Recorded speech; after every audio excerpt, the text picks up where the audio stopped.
Let's talk about NBA now, Cam. We'll go to the Celtics last night. As we know, sweep away the Indiana Pacers. I gave you that number earlier in the show. 90% plus win probability in 3 out of the 4 games in this series in the fourth quarter, including last night. They had a big lead early in the fourth quarter, but they blow it. We're tied at 102, under a minute to go in this game. Derrick White on ESPN sending them home.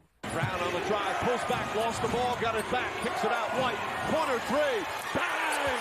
Derrick White from downtown, Celtics by 3. And there was I guess it was 45 seconds left in the game, Cam. So Indiana had a couple of opportunities. They even got a stop. They ran out of time. They couldn't get any quality shots. And here's what was kind of surprising to me, Cam, in this whole series of these 4 games. I thought the biggest advantage Indiana had in this series was coaching. I thought that Rick Carlisle over Missoula was a major advantage that Indiana would, if games were close late, were going to be able to exploit. And guess what, Cam? Couldn't have been further from the truth. I mean, not even close. I was on that assessment because I thought Carlisle did an awful job in all 3 of these melt games that they had in this series. Whether it was game 1, did an awful job not moving the ball up. They had no play. They knocked the ball out. They lost. You had game 3 where he didn't call the timeout with Nebhard running up the court with seconds ticking off. I thought Carlisle was awful, Cam, in the final 2 minutes of these games, and that was a big part of the reason why Indiana lost. Astute observation, Carver. You're absolutely right. You think he'd outdo Missoula with Carlisle's experience, but they had no plays coming out of timeouts, and that's the problem. And that's the sign. When you do this stuff, why even call a timeout if your play's going to suck? They're all discombobulated. It was brutal, but great call by you. Boston got it done, and Indiana really threw away opportunities in this series. It should have been a lot damn closer than it was, but that's life. Boston moves on, and we'll see, man. If they meet Dallas in the West, I think the Boston Celtics, you beat all these lesser lights in the East, you got to deal with a real team in the West. So we'll see what happens, buddy. Oh, I'm on Dallas, Cam, and I know that's not just me. I know I'm letting the future do the talking a little bit there. I understand that. If I didn't have the ticket on the Mavericks, I would be backing them now. I'd be jumping in plus 200. I'd be going in on Dallas. I might go in for even more, Cam. Double dip.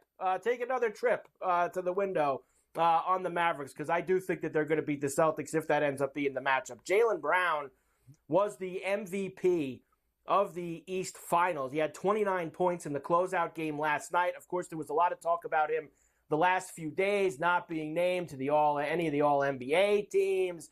He wasn't named to this team. He wasn't named to that. Here he is last night, Cam. Still seeming, I guess, not that happy, not that thrilled, even though he won the MVP of the East. Here's Jaylen Brown. I think I'm one of the best two-way wings, guards, whatever you want to say in this game.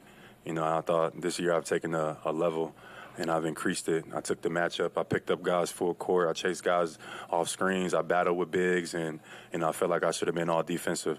And that probably hurt me the most, because that's one of the things that I set out in the season that I wanted to be. But, as time has gone by and I got to this point, I stopped caring. And I just embrace. I don't care who sees what, as long as my team knows my value, my city knows my value, my family.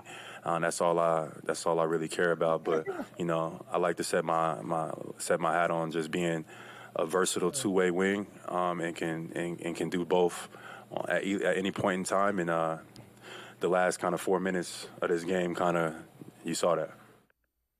Wow. Look, Cam. Be humble. I think Jaylen Brown's a really, really good player. Agreed. He's completely lying to you right there, telling you that he doesn't care about all this stuff, because he's the one who brings it up a lot of the time. He's just for him to say he doesn't care about it, so obviously you care about it.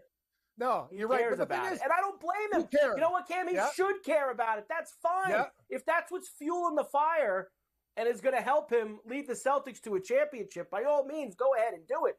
But don't sit there and say you don't care, because you clearly do care. You're showing that you care. Great call, Carver. But another thing, too, is it's a team game. You got to worry about everybody else on the team and give them credit, too. You take care of your business, but you're right. You mentioned it off the top. You don't mention something you don't care about, but the bottom line is keep doing what you're doing. Sometimes you need motivation for stuff, as you said, and if it pisses them off and makes them play better, so be it.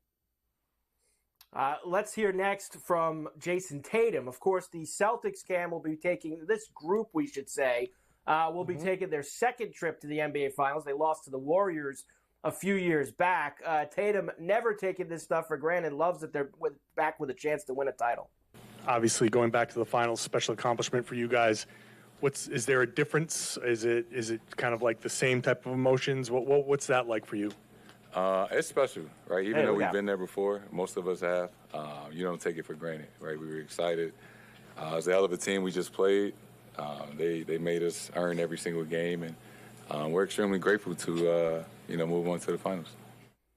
You know, they're a very good team, Cam. I'm not going to sit here and try to tell you that the Celtics aren't as good, because I know there's a lot of people trying to do that. But you are going to hear a lot over the next 10 days until they finally play these games that they beat Miami without Butler, that they beat Cleveland without Mitchell, that they beat Indiana without Halliburton. Indiana basically threw up all over themselves at the end of those games.